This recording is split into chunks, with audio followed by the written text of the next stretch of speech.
Well, I discovered how rich and stimulating the education system was while I was at Penn. And I was actually in the United States at a rather troubled time in US history. You'll recall that 1972-73 was actually a period when the Vietnam War was very controversial, and indeed when the impeachment of President Nixon began. And so I discovered a great deal about how Americans value liberty and the right to dissent. And I remember thinking at the time, because I also, of course, come from a democracy that shares the same democratic values and respect for human rights, but I remember thinking at the time that, gosh, we're both New Zealand and the United States are democracies, but here in the US there's a big emphasis on liberty, and if you go back to the French Revolution, liberty, égalité, fraternity, I think we probably got a little bit more of the égalité in New Zealand,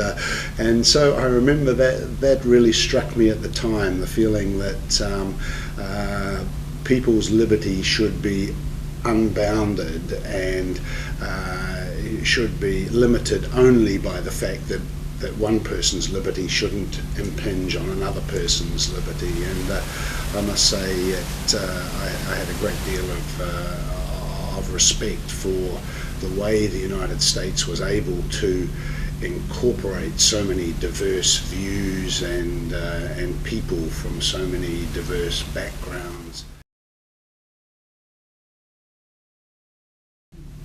Well, we met at International House, which is a residence on the edge of the campus of University of Pennsylvania, and I was also doing the same major in international relations, master's in international relations. So we met one evening over a discussion. I'd been in Europe doing some research the summer before, and we were discussing some issues, political issues of South Africa, just by circumstance at the time. So it was a lovely opportunity to get to know someone from a country like New Zealand that I had known really nothing about previously.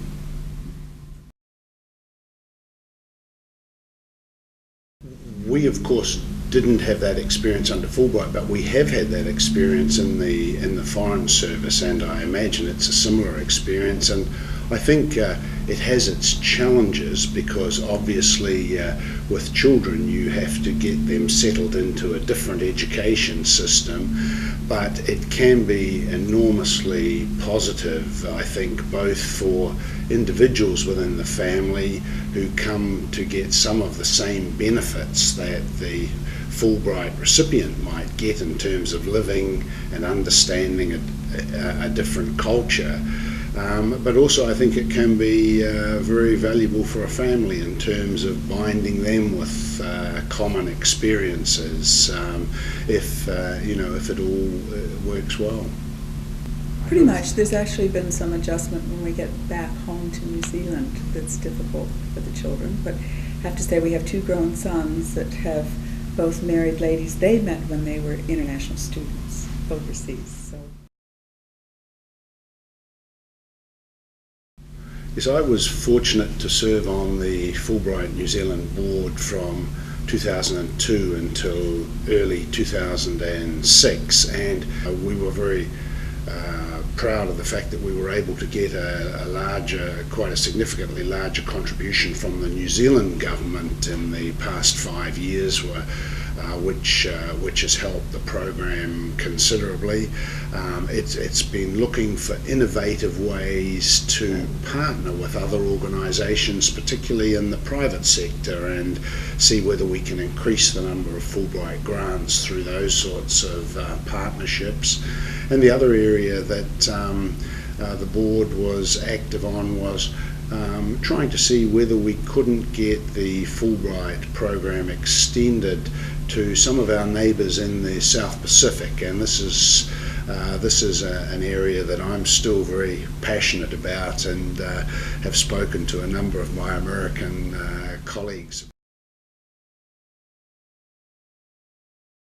I would say to a potential applicant to the Fulbright program, go for it, you won't actually realise the full benefits of being a Fulbrighter until you get on the program and get to the country you are going to. And I know one of the projects that we've been working on in New Zealand is creating a Fulbright Alumni Association. I think we now have about 1,400 New Zealanders who have studied in the United States as Fulbrighters since the program started over 60 years ago, and some of those people are in very influential positions in government, business, the arts, science in New Zealand, and so we marked the 60th anniversary of the program by deciding that we really needed to do more to bring the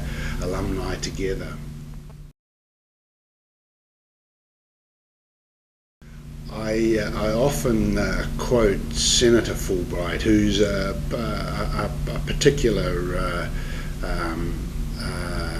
role model, I guess, of mine. I was lucky enough to meet Senator Fulbright when I was posted here in the 1990s. He has so many wonderful quotes during his lifetime, think the unthinkable, etc. But the one I think that really explains very concisely the importance of the Fulbright program and international exchanges generally in international relations is the one where he said, international exchange can turn nations into people, contributing as no other form of communication can to the humanizing of international relations. And I think that's very, very true. I think it's a very important strand in our official bilateral relationship, if you will. It's sort of the people-to-people links, the foundation on which the government-to-government relationship rests. So I think Fulbright has a very bright future, and I think given the enthusiasm of the board, the binational board in New Zealand, the support of the governments on both sides, and generally the enthusiasm of former Fulbrighters that it should go from strength to strength. The stereotypes you have about New Zealand, that it's a very beautiful place and that it's actually quite a long way away geographically, are actually true, and I don't want to dispel those because I want to encourage you all to come and visit us. But although New Zealand is small in population, we're only 4 million people, 4 million Kiwis in New Zealand, another million living overseas.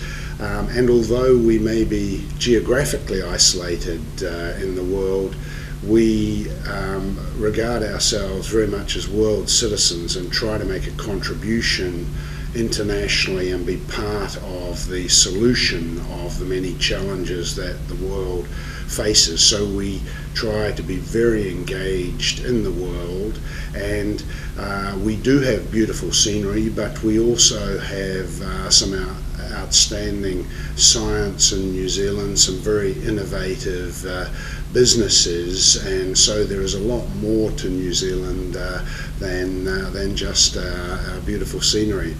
And I guess to New Zealanders, when I meet New Zealanders who haven't visited the US, I say to them, you really need to come to the US and experience American hospitality, as I've been fortunate enough to do many times during my life, because what you see in Hollywood movies is by no means the real story.